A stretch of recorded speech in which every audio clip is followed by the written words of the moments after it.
ಇನ್ನು ದೀಪಾವಳಿ ಸಂಭ್ರಮಕ್ಕೆ ಮಳೆರಾಯ ಕೂಡ ತಣ್ಣೀರೆರೆದಿದ್ದಾನೆ. ರಾತ್ರಿ ಸುರಿದಂತಹ ಮಳೆಗೆ ದಾವಣಗೆರೆ ಮಾರುಕಟ್ಟೆ ಜಲಾವೃತ ಆಗಿಬಿಟ್ಟಿದೆ.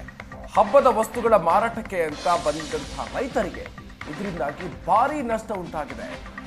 ಮಳೆಯಲ್ಲಿ ಕೊಚ್ಚಿ ಹೋಗಿದೆ ರೈತರು ತಂದಿದ್ದಂತಹ ಹೂಗಳು, ಬಾಳೆ ಹೂಗಳು, ಹಣ್ಣು ಸೇರಿದಂತೆ ಕುಂಬಳಕಾಯಿ ನೀರು ಪಾಲಾಗಿ ಹೋಗಿದೆ. ದಾವಣಗೆರೆಯ ಬೀರಲಿಂಗೇಶ್ವರ ಮೈದಾನದಲ್ಲಿ ಈ ರೀತಿಯಾಗಿ ಪರಿಸ್ಥಿತಿ ನಿರ್ಮಾಣ ಆಗಿದೆ.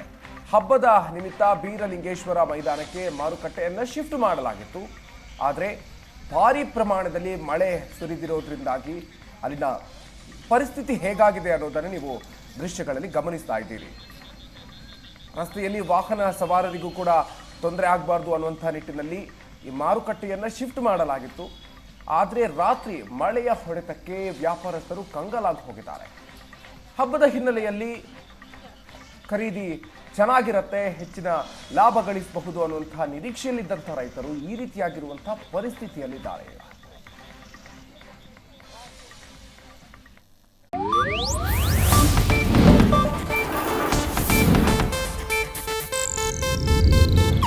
ಇದು ಏಷ್ಯಾನೆಟ್ ನ್ಯೂಸ್ ನೆಟ್ವರ್ಕ್ ಪ್ರಸ್ತುತಿ.